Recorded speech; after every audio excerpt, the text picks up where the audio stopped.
Bon, salut les abonnés, une petite vidéo comme ça d'actu, juste pour dire que je suis très content puisque vous êtes maintenant 1300 sur ma chaîne. Et ce qui est rigolo ce matin, c'est que je vais rencontrer un de mes abonnés en chair et en os. C'est aussi quelqu'un qui est membre du forum de Pat, un certain Lolo, il se reconnaîtra. L'idée c'est que je vais chez lui pour récupérer un carbu qui va aller sur mon Asam. Essayer de ne pas planter la bagnole en faisant ma vidéo là. En plus je me fais refuser la priorité, c'est super. Alors, donc en fait ce Lolo m'a préparé un carbu refait à neuf pour mon Asam. Et donc je vais aller le voir puisque je ne l'ai encore jamais rencontré. Et voilà. J'ai prévu de lui amener des carbus que j'avais en stock avec moi chez moi, qui sont je crois des carbus de 2 chevaux 4. Donc moi j'en ai pas l'usage.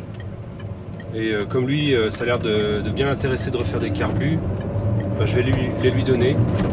Comme ça au moins lui on fera quelque chose d'utile pour d'autres de schiste.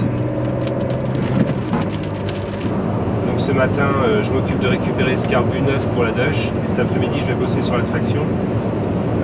Je suis en train de voir aussi pour me faire prêter une chèvre pour pouvoir plus facilement sortir moteur boîte. Sachant que là j'ai qu'une potence que j'ai fait moi-même avec un treuil électrique. Donc c'est bien pour lever, mais c'est pas super pour pouvoir évidemment avancer, reculer un moteur boîte en l'air. Sinon il fait pas chaud par chez nous en Bretagne, là, 5 degrés ce matin, sachant qu'il est quand même pratiquement 10 heures. Ça me change au niveau climat de la Tunisie, où j'étais l'autre week-end un peu pour un séminaire boulot, on va dire. C'était une destination un peu Club Med, c'est pas forcément ma tasse de thé, mais bon, on était entre collègues, on s'est pas mal amusé. Et là, par contre, au niveau climat, oui, 5 degrés alors qu'on avait 22 là-bas. C'est un peu dur, mais c'est comme ça, il vaut mieux s'y faire.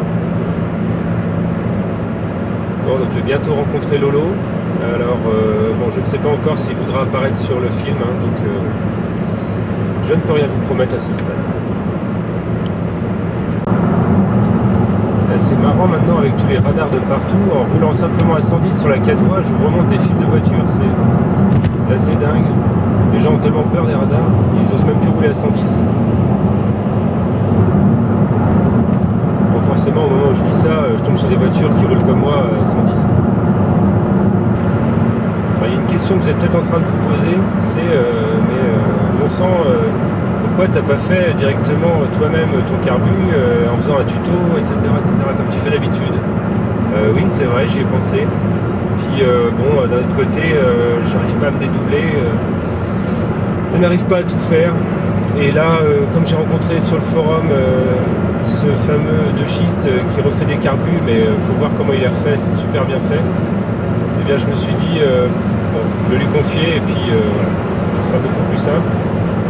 Alors c'est sûr qu'en termes d'intérêt tuto, c'est pas top, mais d'un autre côté, je vous invite à aller sur le forum de Pat et voir directement les posts de Lolo. Et vous allez voir qu'il fait des tutos très bien aussi. Bon là c'est en format photo explication, mais je pense que ça permet largement de faire le taf.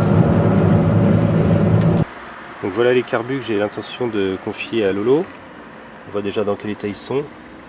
Alors on verra bien ce qu'il arrive à en faire, s'il peut en faire quelque chose. Voilà, donc je reviens de chez Lolo. Voilà le carbu qu'il a fait pour moi. Donc il est vraiment nickel. Il a tout refait, l'intérieur tout nettoyé, changé tout ce qui devait être changé. Il a contrôlé la taille du flotteur, tous les réglages sont faits. Alors évidemment pas le réglage richesse, ralenti, etc. Ça il faut le faire sur la voiture, hein, ça va sans dire. Et voilà.